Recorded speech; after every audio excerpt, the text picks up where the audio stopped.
രാത്രിയായി, തണുപ്പാണ്, ഭക്ഷണം കഴിക്കണം, എന്തായാലും കഴിക്കണമല്ലോ. അങ്ങനെ ഊട്ടിയിലൂടെ തേരാപ്പാര നടക്കുമായിരുന്നു. അപ്പം ഭക്ഷണം കഴിക്കാനായിട്ട് ഒരു സ്പോട്ട് ഞാൻ കണ്ടെത്തി. ഇതാ ഈ കാണുന്നതാണ് ആ ഒരു സ്പോട്ട്. ശരിക്കും ഞാൻ ആദ്യം ആ ഒരു ഫോട്ടോ കണ്ടപ്പോൾ വിചാരിച്ചത് വിജയ് സേതുപതിയാണ് ആ ഫോട്ടോയിലുള്ളതെന്നാണ്.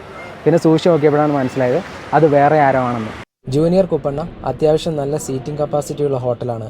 പക്ഷേ ഇപ്പോൾ കസ്റ്റമറായി ഞാൻ മാത്രമേ ഉള്ളൂ. സമയം രാത്രി 7:15 ആയുള്ളൂ. ചിലപ്പോൾ അതുകൊണ്ടായിരിക്കും തിരക്കില്ലാത്തത്.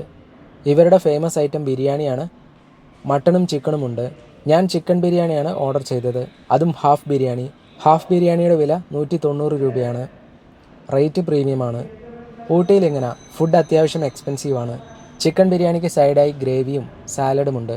ഹാഫ് ചിക്കൻ ബിരിയാണിയിൽ ഒരു ചെറിയ ലെഗ് പീസും പിന്നെ കുറച്ച് ചെറിയ കഷ്ണങ്ങളുമുണ്ട്. ചിക്കൻ സോഫ്റ്റാണ്, ടെൻഡറാണ്.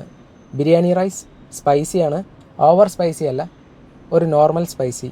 തമിഴ്നാട് ബിരിയാണിയുടെ ഫ്ലേവറുള്ള സ്പൈസി ബിരിയാണി. എനിക്ക് ബിരിയാണി ഇഷ്ടപ്പെട്ടു, ടേസ്റ്റൊക്കെ കൊള്ളാം. നമ്മുടെ മലബാറിലെ ബിരിയാണിയുമായി യാതൊരു സാമ്യവുമില്ല. ഡിഫറെൻറ്റ് പ്ലേസ്, ഡിഫറെൻറ്റ് ഫ്ലേവർ, അങ്ങനെയല്ലേ? ഇതും രസമുള്ള ഫ്ലേവറുള്ള ബിരിയാണി തന്നെയാണ്. പക്ഷേ റേറ്റ് ഇച്ചിരി കൂടുതലായിട്ടാണ് എനിക്ക് തോന്നിയത്.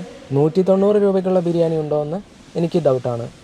അങ്ങനെ ബിരിയാണി കഴിച്ച് പുറത്തിറങ്ങാൻ തുടങ്ങിയപ്പോഴാണ് ഒരു ബോർഡ് എൻ്റെ ശ്രദ്ധയിൽപ്പെട്ടത്. ഇവരുടെ ഹിസ്റ്ററി വിശദീകരിക്കുന്ന ഒരു ബോർഡ് എൻ്റെ ശ്രദ്ധയിൽപ്പെട്ടത്.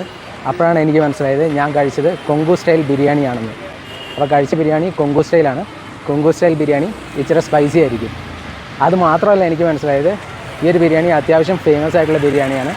MGRനൊക്കെ ഇഷ്ടപ്പെട്ട ബിരിയാണിയാണെന്നാണ് അവിടെ ബോർഡിൽ എഴുതി വെച്ചിരിക്കുന്നത്. എല്ലാവർക്കും ഇഷ്ടപ്പെട്ട ഒരു ബ്രാൻഡഡ് ബിരിയാണിയാണ് ഞാൻ കഴിച്ച ബിരിയാണി എന്നാണ് ആ ബോർഡിലുള്ളത്.